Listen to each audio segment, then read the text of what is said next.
De alguna manera me gustaría que usted no me mirara a mí. No digo que no me preste atención. A lo que me refiero es que no trate de ver a un simple ser humano, sino más bien trate de prestarle toda la atención a aquel Dios todopoderoso que se merece toda la honra y la gloria. Yo soy polvo y al polvo he de regresar. Y si hay a alguien a quien alabar, solamente es a nuestro Dios, el Todopoderoso. El salmo que vamos a considerar en esta ocasión es un salmo bastante importante y bastante interesante.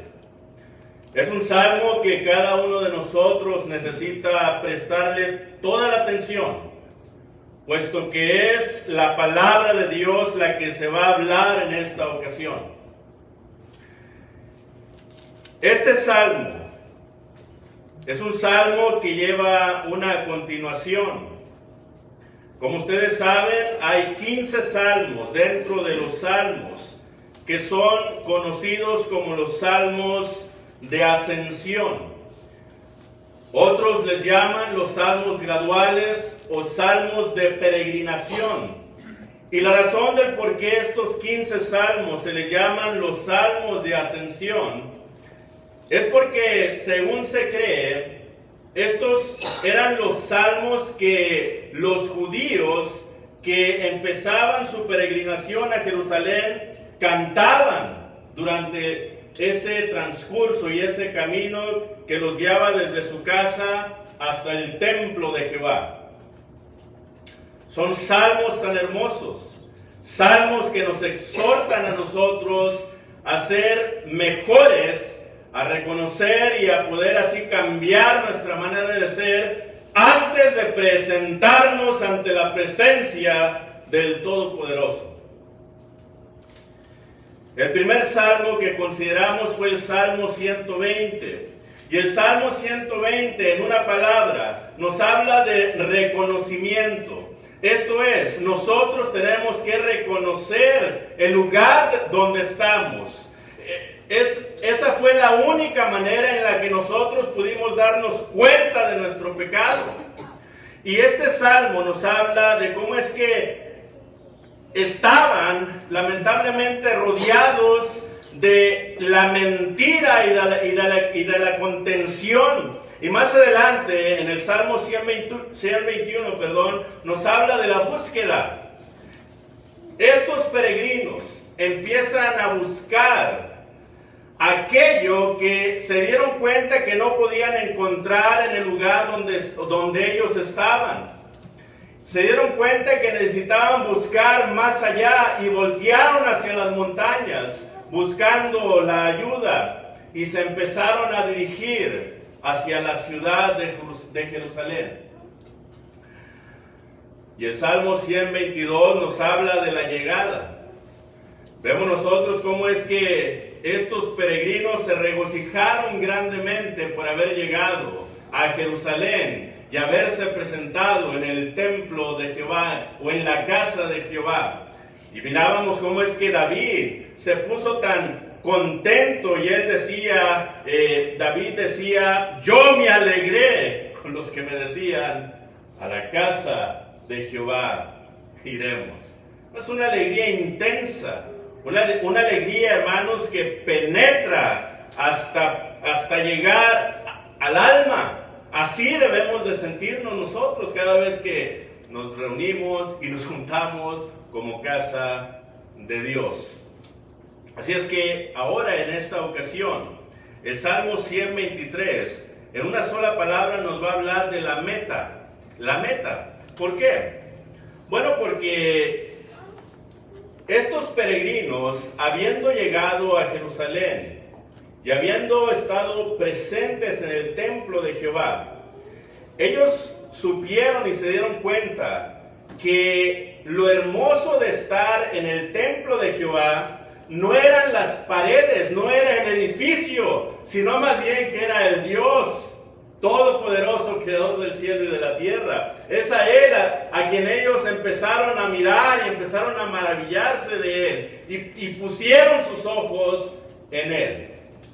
Hermanos, y esto es lo que nos va a enseñar el Salmo 123, pero el título que hemos escogido para este salmo es el que mira usted en la pantalla: mirando hacia arriba. Mirando hacia arriba. Versículos 1 y 2 nos habla sobre esa mirada, o mirando le puede poner usted allí. Versículos 3 y 4 nos va a hablar de la misericordia. Entonces este se divide de esta manera. Este salmo se divide de esta manera. Versículo 1 y 2, mirando, y versículos 3 y 4, misericordia. Así es como se divide este salmo. Entonces vamos a empezar con los versículos 1 y 2. A ti alcé mis ojos, a ti que habitas en los cielos. He aquí, como los ojos de los siervos miran a la mano de sus señores, y como los ojos de la sierva a la mano de su señora, así nuestros ojos miran a Jehová nuestro Dios, hasta que tenga misericordia de nosotros.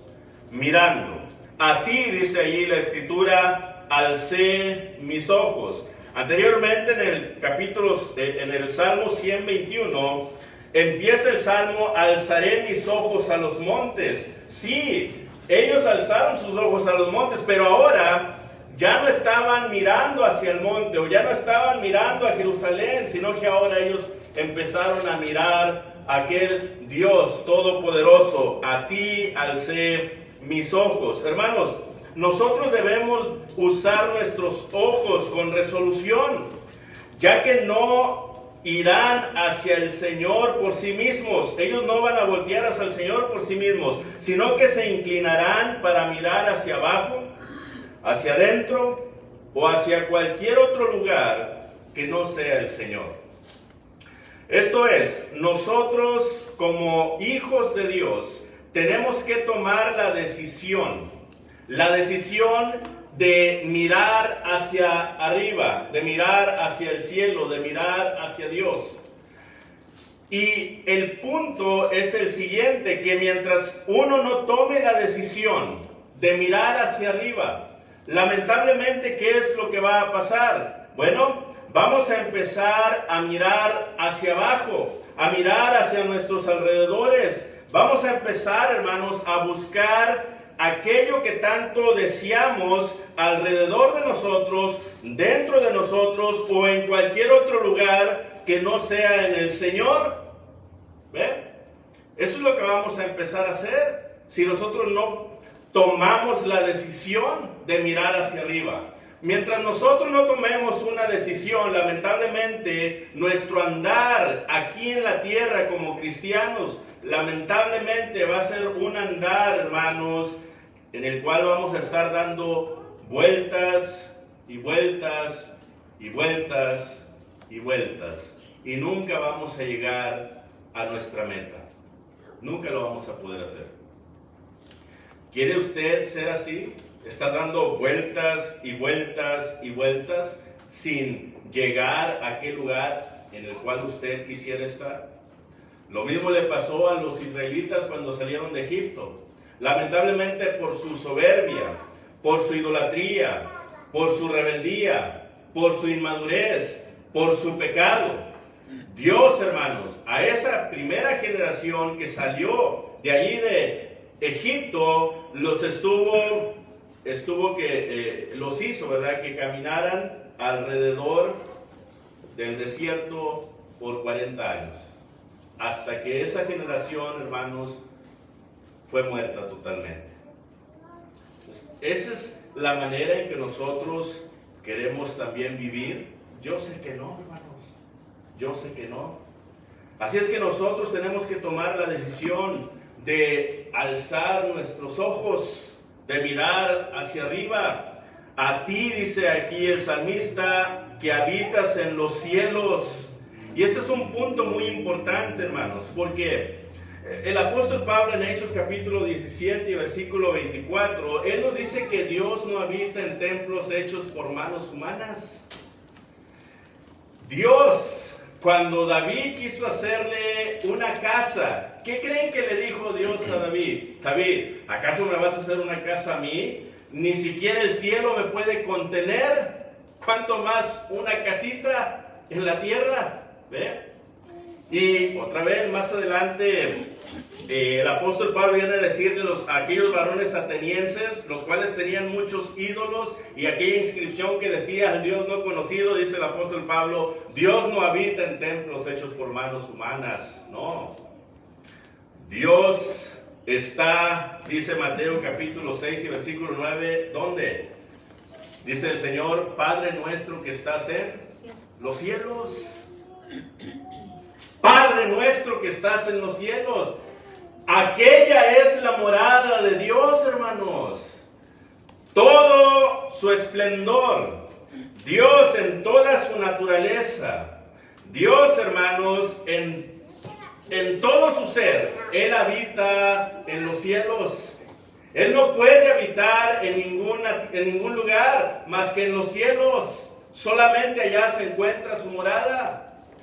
Por eso esa razón es que cuando nosotros oramos decimos, Padre nuestro que estás en los cielos, allá está Dios. Proverbios 15:3 nos enseña que Él mira a todos. Él mira tanto a los buenos como a los malos. Hermanos, Dios puede mirar tanto lo que está pasando en nuestro alrededor, pero eso no significa que ahí está Él. Hablando de su presencia. Hablando de toda su persona, no, Él está en los cielos y allá es donde debemos de nosotros mirar a los cielos, porque ese es el único lugar en el cual Él está y es el único lugar en el que nosotros podemos, hermanos, recibir aquella ayuda y aquella misericordia de la cual vamos a hablar, versículos 3 y 4. Entonces, versículo 2 lo dice aquí, como los ojos de los siervos miran a la mano de sus señores, y como los ojos de la sierva a la mano de su señora, así nuestros ojos miran a Jehová, nuestro Dios. ¿Y qué es un siervo? Bueno, un siervo, en este contexto, hermanos, estaba hablando de un esclavo. Y un esclavo básicamente era aquel que estaba sujeto del todo a su amo. Pero no solo eso, sino que también lo esperaba todo de su amo. Y nosotros, como estos siervos, también debemos de mirar al cielo para que nuestro Dios sepa que estamos sujetos a Él, que estamos esperando en Él, que Él es que estamos diciendo que Dios es el único que nos puede ayudar y el único que puede decidir lo que va a pasar, ¿verdad?, en nuestra vida. Él es el único. Por eso es que el siervo debe de mirar con atención e intención. O sea, son dos cosas aquí. Un siervo debe de mirar con atención todo el tiempo. Estar mirando hacia arriba. Estar mirando hacia Dios. Estar atentos a lo que Él está diciendo, a lo que Él está haciendo.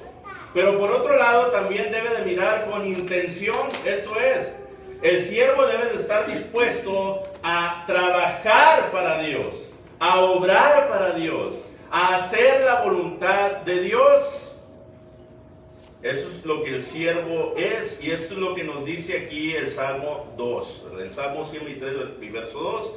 El siervo tiene que mirar con atención e intención. ¿Se acuerda de aquella ocasión cuando el Señor en Hechos capítulo 1 estuvo con sus discípulos por 40 días? Al final de esos 40 días, después de que les dejó instrucciones de quedarse en Jerusalén, puesto que iba a llegar el Espíritu Santo e iba a iniciar la iglesia y todas estas otras cosas.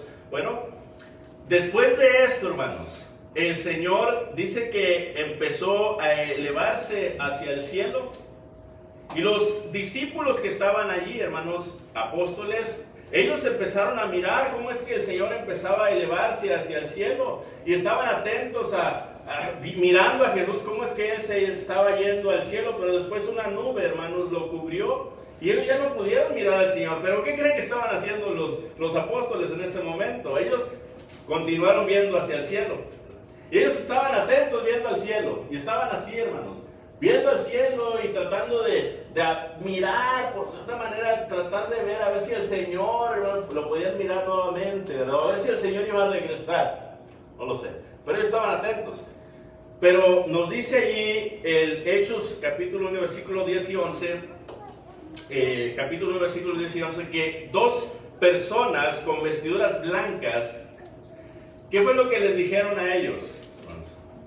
Varones hermanos, ¿por qué están mirando al cielo? ¿Por qué están mirando al cielo? Y luego, ¿qué es lo que les dice?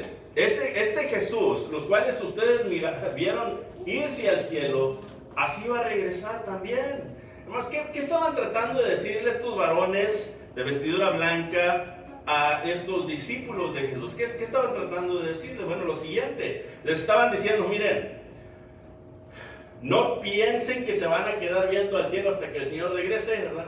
Una, tienen que saber que el Señor no va a regresar ahorita. Dos, tienen que confiar en que el Señor va a regresar. Pero ustedes tienen que empezar a trabajar, tienen que empezar a moverse. No pueden estar aquí mirando todo el tiempo al cielo. Necesitan empezar a obrar y hacer lo que el Señor les dijo antes de partir. Hermanos, nosotros también debemos de hacer lo mismo. Tenemos que tener nuestra mirada en el cielo, mirando a Dios, sí, maravillarnos de su magnitud, de su poder, de su palabra, pero también, hermanos, tenemos que obrar, ¿verdad? No se trata, hermanos, de estar nada más atentos a estar viendo al cielo sin hacer nada. No, se trata de mirar al cielo, pero trabajar en la obra de Dios. De eso se trata. Y eso es lo que estos discípulos, estos ángeles necesitaban recordarles a ellos. El Señor va a regresar, sí, pero ustedes necesitan hacer algo. Necesitan trabajar. Hermanos, y este punto, este primer punto es muy importante, ¿verdad? ¿Dónde tenemos nosotros nuestra mirada? Al final voy a tratar de juntar, ¿verdad? Los dos puntos para concluir y para de esta manera encerrar de una mejor manera lo que está tratando de decir aquí el salmista. Pero ahora, punto número 2, versículos 3 y 4, habla de la misericordia, ¿verdad? Dice el versículo 3, ten misericordia de nosotros, oh Jehová, ten misericordia de nosotros, porque estamos muy hastiados de menosprecio. Hastiada está nuestra alma del escarnio, de los que están en holgura y del menosprecio de los soberbios. Ten misericordia de nosotros, oh Jehová, ten misericordia. Hermanos, hay quienes han tratado de ponerle una fecha a cuando este salmo fue escrito. Y realmente no se puede decir con exactitud, esta fue la fecha en el que este salmo se escribió. Pero se puede especular por lo que dicen estos versículos 3 y 4. Porque en el tiempo en el que estos versículos se escribieron, al parecer los israelitas estaban pasando por un momento grande de sufrimiento. Por un momento donde las personas que estaban alrededor de ellos empezaban a burlarse de ellos y a hacer escarnio de ellos. Y el único tiempo que pudiéramos más o menos decir nosotros o especular, este es el tiempo en el que se está hablando, es durante la vida, hermanos, de Esdras y Nehemías. Durante ese periodo, Esdras y Nehemías. Y todavía aún más allá, ¿verdad? Hablando de Zorobabel, y Zorobabel lo encontramos en el capítulo 1 de Esdras. Entonces, desde Zorobabel hasta el tiempo de Nehemías, hermanos, un periodo de casi 100 años, fíjense, un periodo de casi 100 años. es cuando probablemente se escribió este salmo. Es probable, por lo que está diciendo ahí.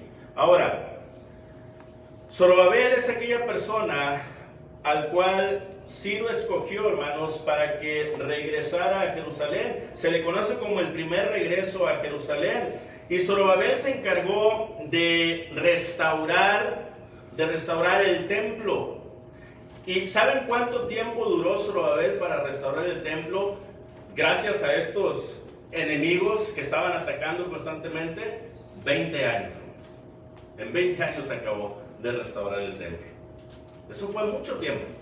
Pero todo ¿por qué? Porque los enemigos estaban atacando fuertemente y lograron detener la obra por muchos años. Mas sin embargo, nuevamente a través de la providencia de Dios, estos logran terminar y restaurar el templo, hermanos. Pero después viene Esdras, 78 años después del primer regreso, 78 años después, hermanos, en el 458, viene Esdras, y Esdras restaura la ley. Y usted sabe cómo era Esdras. Era un erudito, ¿verdad? Era una persona temerosa de Dios, un maestro de maestros. Así era Esdras, hermanos. Bueno, este fue el que restauró la ley en el corazón de los israelitas. Y más adelante, en el tiempo de Nehemías, hablando allá por el 444, 14 años después, llega Nehemías, y esto lo mira usted en Nehemías capítulo 1. Y Nehemías se encargó de restaurar, ¿qué cosa? Las murallas, las paredes. Y es aquí en este tiempo que algunos eruditos, hermanos, dicen que probablemente se escribió este salmo en el tiempo de Nehemías. Específicamente hablando del capítulo 4, fíjense lo que nos dice Nehemías capítulo 4, versículos del 1 al 3. Nehemías capítulo 4, versículos del 1 al 3. Es Esdras y luego Nehemías y luego Esther, ¿verdad? Ahí es donde usted va a encontrar este libro. Nehemías capítulo 4, versículos del 1 al 3. Mire cómo lo dice aquí y se liga muy bien con lo que está diciendo el Salmo 123, versos 3 y 4. Dice así: cuando oyó Sanballat que nosotros edificábamos el muro, se enojó y se enfureció en gran manera e hizo escarnio de los judíos, burla, hermanos, y habló delante de sus hermanos y del ejército de Samaria y dijo: ¿qué hacen estos débiles judíos? ¿Se les permitirá volver a ofrecer sus sacrificios? ¿Acabarán en un día? ¿Resucitarán de los montones del polvo las piedras que fueron quemadas? Y estaba, hermanos, junto a él Tobías Amonita, el cual dijo: lo que ellos edifican del muro de piedra, si subiese una zorra, lo derribará. ¿Ve cómo se estaban burlando? Ellos, hermanos, estaban gozando de burlarse del pueblo de Dios, de lo que el pueblo de Dios estaba haciendo, restaurando los muros. Ellos decían: ¿acaso estos débiles judíos van a poder edificar el muro? ¿Acaso van a tener que, otros comentaristas dicen que lo que estaba diciendo cuando dice les permitirá volver a ofrecer sus sacrificios, es decir, van a estar ofreciendo sacrificios para que Dios les permita hacer el muro, acabarán en un día? ¿Ve cómo estaban ellos haciendo burla y escarnio de los judíos, del pueblo de Dios? Hermanos, y por eso es que el Salmo 123, verso 3 y 4 dice: ten misericordia de nosotros, oh Jehová, ten misericordia de nosotros. Y cuando lo dice dos veces, esto quiere decir, hermanos, que estas personas estaban sufriendo grandemente por la burla de estas personas, de sus enemigos. ¿Usted se ha sentido mal cuando se burlan de usted? ¿Cuando hacen escarnio de usted? ¿Cuando lo menosprecian? ¿Cuando lo pisotean? ¿Cuando dicen, ¿y este qué me va a enseñar a mí? ¿Se ha sentido mal? Hermanos, uno se siente mal.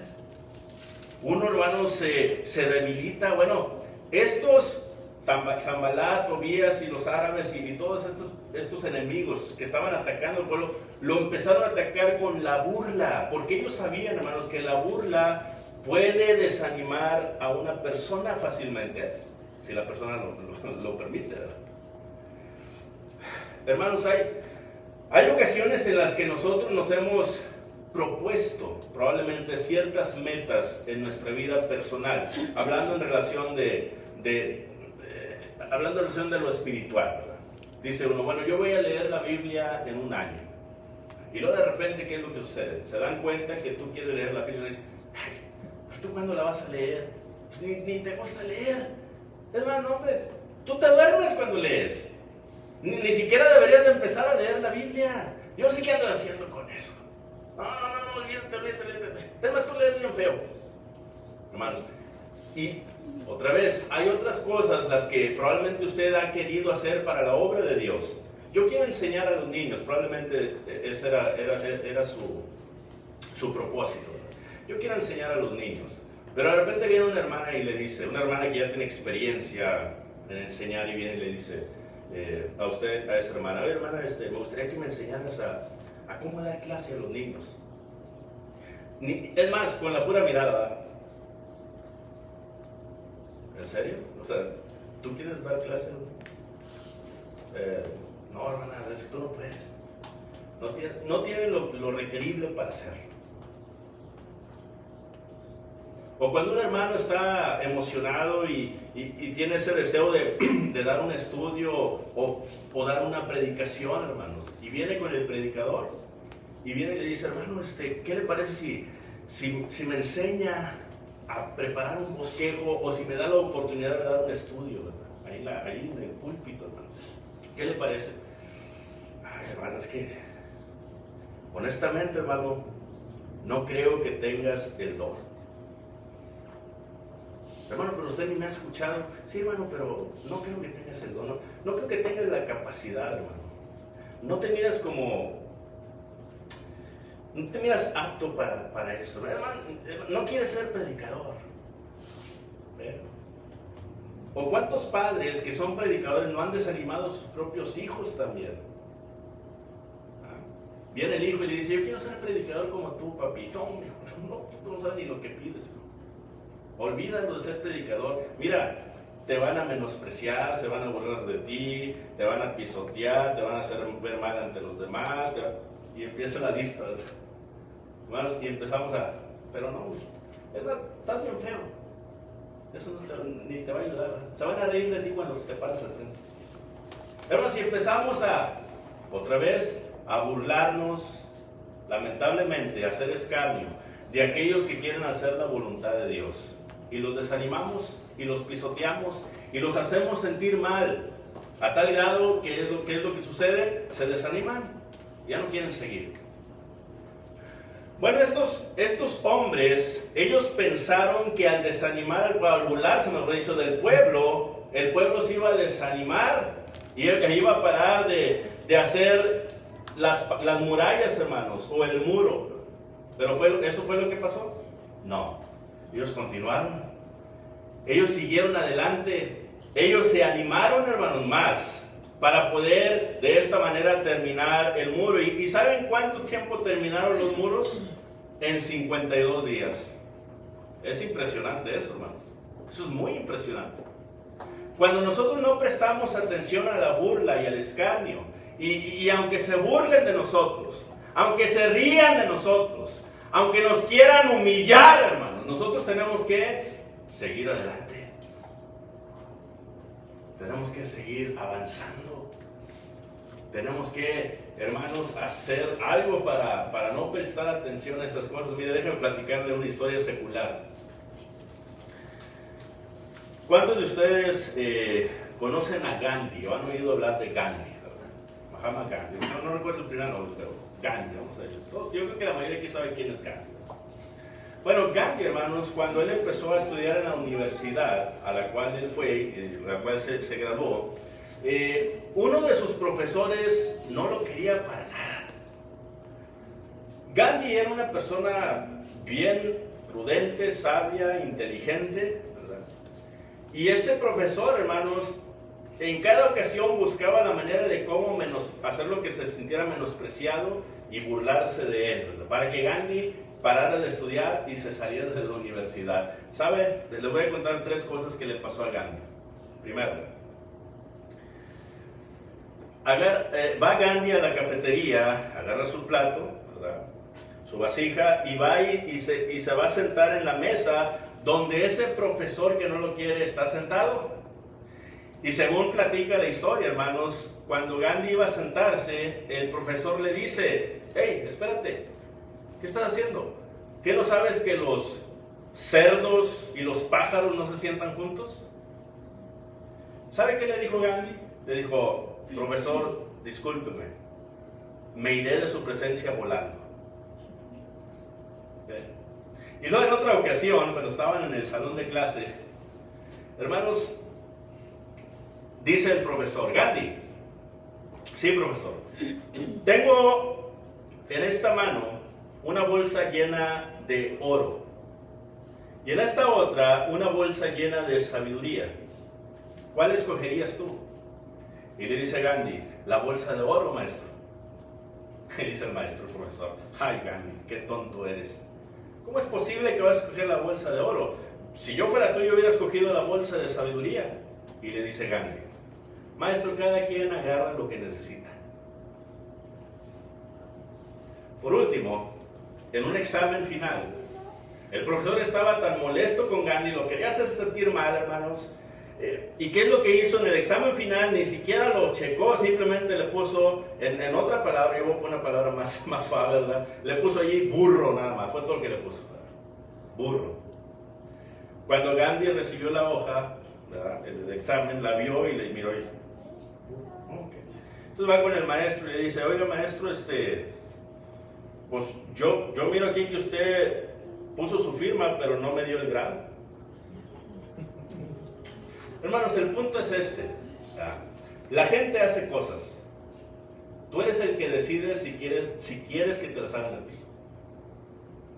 Tú eres el que decides si te vas a sentir mal por lo que la otra gente hace. ¿Ve? Hermanos, y así es el mundo. Así es aquel cristiano que vive carnalmente. Te va a hacer sentir mal, te va a querer menospreciar, se va a querer burlar de ti, pero tú tienes que ser más sabio, más prudente, más maduro y más noble que ellos, en todo momento. Ahora, Mateo capítulo 5, versículos 38 al 48, nos enseña el Señor Jesucristo una verdad irrefutable, hermanos, una verdad muy hermosa, una verdad que deberíamos de tenerla bien marcada, ¿verdad?, en nuestro corazón. Y dice Mateo capítulo 5, versículos 38 al 48, así es como nosotros debemos de actuar ante todo aquel que nos quiera dañar, hermanos, o nos haga escarnio, o nos quiera hacer ver mal, o nos quiera destruir, ¿verdad?, nuestra espiritualidad. Nosotros también tenemos que saber actuar, ¿verdad? Dice allí: oísteis que fue dicho, ojo por ojo y diente por diente. Pero yo os digo, no resistáis al que es malo. Antes, a cualquiera que te hiera en la mejilla derecha, vuélvele también la otra. Y al que quiera ponerte a pleito y quitarte la túnica, déjale también la capa. Y a cualquiera que te obligue a llevar carga por 1 milla, ve con él 2. Al que te pida, dale, y al que quiera tomar de ti prestado, no se lo rehuses. Oísteis que fue dicho: amarás a tu prójimo y aborrecerás a tu enemigo. Pero yo os digo, amad a vuestros enemigos, bendecid a los que os maldicen, haced bien a los que os ultrajan o a los que os aborrecen, y orad por los que os ultrajan y os persiguen, para que seáis hijos de vuestro Padre que está en los cielos, que hace salir su sol sobre malos y buenos, y que hace llover sobre justos e injustos. Porque si amáis a los que os aman, ¿qué recompensa tendréis? ¿No hacen también lo mismo los publicanos? Y si saludáis a vuestros hermanos solamente, ¿qué hacéis de más? ¿No hacen también así los gentiles? Sed pues vosotros perfectos, como nuestro Padre que está en los cielos es perfecto. Hermanos, aquí ni siquiera me voy a dar la oportunidad de comentar, porque está clarísimo, clarísimo.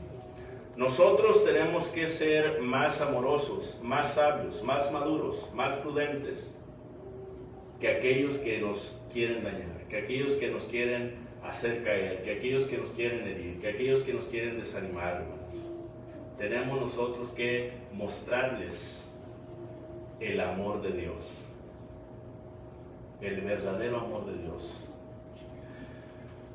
Por eso es que Romanos capítulo 12, versículos 17 al 21, dice la palabra allí, hermanos, el apóstol Pablo vuelve en cierta manera a decir algo muy similar a lo que dijo nuestro Señor Jesucristo en este pasaje.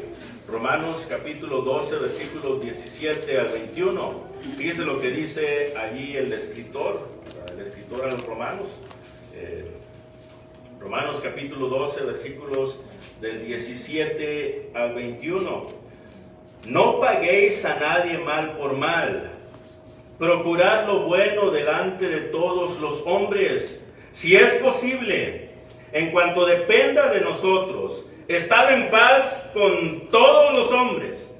No os venguéis vosotros mismos, amados míos, sino dejad lugar a la ira de Dios, porque escrito está: mía es la venganza, yo pagaré, dice el Señor. Así que, si tu enemigo tuviera hambre, dale de comer. Si tuviere sed, dale de beber. Pues haciendo esto, ascuas de fuego amontonarás sobre su cabeza. No seas vencido de lo malo, sino vence con el bien el mal. El apóstol Pablo había entendido a la perfección lo que nos estaba diciendo aquí. Hermanos, él mismo se sentía con esa necesidad, puesto que él había perseguido a la iglesia, había herido a muchos cristianos, había entregado en la cárcel y había dado su voto para que los mataran también. Él necesitaba de esa misericordia de parte de Dios, y él la recibió. Cuando el Señor en Hechos capítulo 9 se le presentó y le dijo: Saulo, Saulo, ¿por qué me persigues? Dura cosa te es dar cosas contra el aguijón.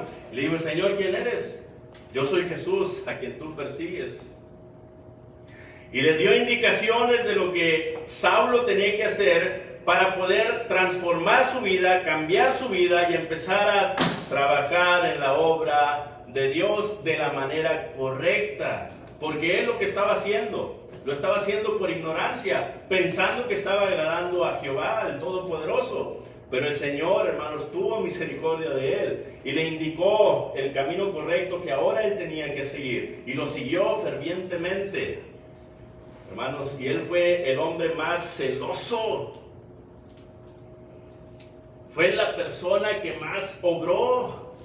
Fue la persona, hermanos, que más iglesias estableció. Pero él dice: ¿y todo gracias a qué? A la gracia de Dios, hermano. Todo gracias a la gracia de Dios. Yo no hice nada. Yo simplemente me presenté como siervo. Entonces él sabía lo que era mirar al cielo. Un siervo mira atentamente y también mira con intención, lo decíamos. Entonces Pablo lo sabía. Ahora, nosotros, hermanos, de igual manera tenemos que vivir de una manera digna delante de Dios, mirando hacia el cielo, sabiendo que cualquier cosa que hay aquí en la tierra no nos va a ayudar en nada si nos enfocamos en ella, sino que si nos enfocamos en ella nos va a llevar a la destrucción. Para terminar, en conclusión, me gustaría que leyéramos Hebreos capítulo 11 y versículos 13 al 16, versículos 36 al 38 y Hebreos capítulo 12, versículos 1 al 3. Todo el Salmo, hermanos, podemos decir, se explica en estos pasajes que el escritor de los Hebreos nos mencionó o nos dejó. Miren lo que dice Hebreos capítulo 11, versículos del 13 al 16.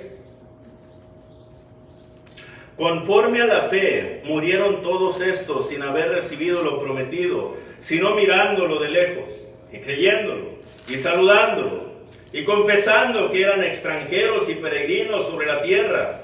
Porque los que esto dicen, claramente dan a entender que buscan una patria, pues si hubiesen estado pensando en aquella de donde salieron, ciertamente tenían tiempo de volver, pero anhelaban una mejor, esto es, celestial, por lo cual Dios no se avergüenza de llamarse Dios de ellos, porque les ha preparado una ciudad. Versículos 36 al 38. Otros experimentaron vituperios y azotes, y a más de esto, prisiones y cárceles. Fueron apedreados, aserrados, puestos a prueba, muertos a filo de espada. Anduvieron de acá para allá cubiertos de pieles de ovejas y de cabras, pobres, angustiados, maltratados, de los cuales el mundo no era digno, errando por los desiertos, por los montes, por las cuevas y por las cavernas de la tierra. Capítulo 12, versículos 1 al 3. Por tanto, nosotros también, teniendo en derredor nuestro tan grande nube de testigos, despojémonos de todo peso y del pecado que nos asedia, y corramos con paciencia la carrera que tenemos por delante, puestos los ojos en Jesús, el autor y consumador de la fe, el cual por el gozo puesto delante de él sufrió la cruz, menospreciando el oprobio, y se sentó a la diestra del trono de Dios. Considerad aquel que sufrió tal contradicción de pecadores contra sí mismo, para que vuestro ánimo no se canse hasta desmayar. El fin de todo el discurso oído es este: mira al Señor Jesús. Él es el todo por sobre todas las cosas. A Él es el único que debemos de estar atentos, mirando todo el tiempo.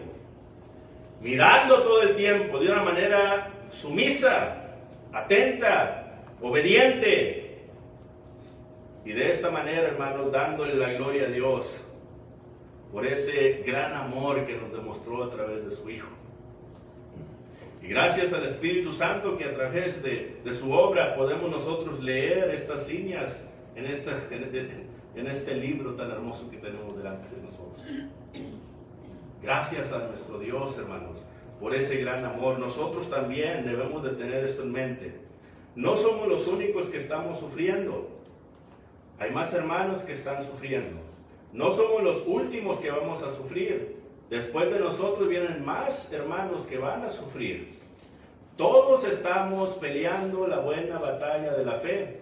Todos, hermanos, estamos siendo azotados fuertemente por el enemigo, tanto de afuera como de dentro. Los de afuera duelen, pero los de adentro duelen más. Y nosotros tenemos que seguir firmes. Tenemos que seguir adelante. Puestos los ojos en Jesús. Esa es la única manera. No volteemos nuestra mirada, hermanos, porque nos va a pasar lo que el apóstol Pedro. Lo vamos a hundir. Y si nosotros no nos ponemos abusados, allí vamos a perecer. Allí vamos a quedar. Ahí no queremos quedar. Queremos estar con el Señor. Hermanos, sí, la iglesia es hermosa, sí, pero esto no es todo. Dios es el todo por sobre todas las cosas. Él es el más hermoso. Él es todo, hermanos. No tengo palabras, ¿verdad?, para decir o para describir la hermosura de Dios. Dios es nuestro Padre y Él está velando por nosotros. Él nos está viendo todo el tiempo, pero Él quiere que nosotros también nos dobleguemos ante su presencia. ¿Estamos nosotros viendo hacia arriba? Porque la única manera que nosotros vamos a poder resistir, hermanos, el escarnio, la burla, el dolor y los ataques, es si entendemos la misericordia de Dios. Esa es la única manera. Y misericordia es no darle al hombre lo que el hombre se merece. Eso es misericordia. Dios no nos está dando lo que nosotros merecemos. Merecemos el infierno. Merecemos ser castigados. Merecemos ser azotados. Sin embargo, Él no nos dio lo que merecíamos. Dios nos bendiga.